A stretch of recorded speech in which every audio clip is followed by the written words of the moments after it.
You're not lazy. If you were lazy, you wouldn't feel guilty every night. Lazy people don't care. You care. You just don't act. And that contradiction is eating at your confidence. Let me explain what's actually happening in your brain. You wake up motivated. You say, "Today's different." Then you check your phone. 5 minutes becomes 45. Now it's afternoon. You feel behind, so you avoid starting, so you scroll again, and tonight, you'll promise tomorrow. This isn't a character flaw, it's conditioning. Your brain has two systems, growth mode and survival mode. Survival mode is older, stronger, faster. When you sit down to work, your brain doesn't see opportunity. It sees risk, effort, possible embarrassment, so it moves you towards something safe. Scrolling, snacking, anything easy. You get dopamine, relief. Your brain logs it. Avoidance works.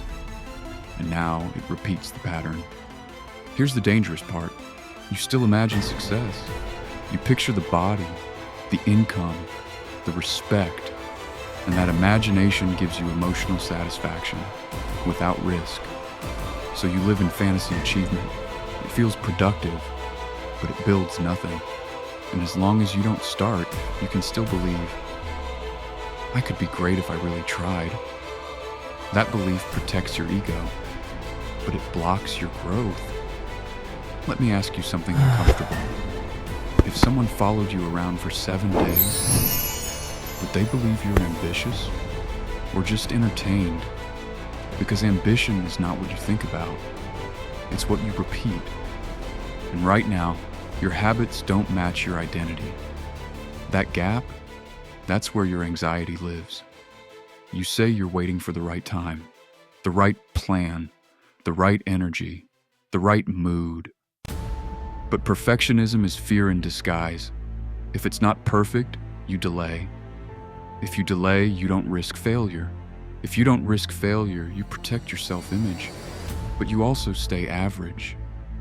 The problem isn't effort, it's identity. You still see yourself as someone who wants to start, not someone who executes daily. Behavior follows identity. If you identify as inconsistent, you will behave inconsistently. So stop trying to work harder. Start becoming the person who shows up, even when it's inconvenient, especially then. Here's how you break it, not with motivation, with friction control. Step 1, shrink the task. 10 minutes, 1 page, 1 call. Your brain resists intensity.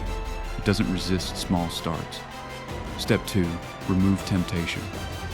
Phone out of reach, notifications off, environment clean. High performers don't rely on willpower. They design systems. Your first attempts will be bad, messy, embarrassing, average, good. That means you're finally in the arena. You don't need to be impressive. You need to be consistent. Confidence isn't built by thinking. It's built by evidence, and evidence comes from repetition. You are not lazy. You are untrained. Your brain learned comfort. Now it has to learn discipline. One small action today, not tomorrow. Because the person you want to become is built in moments when you don't feel like showing up, and you do it anyway. Start there.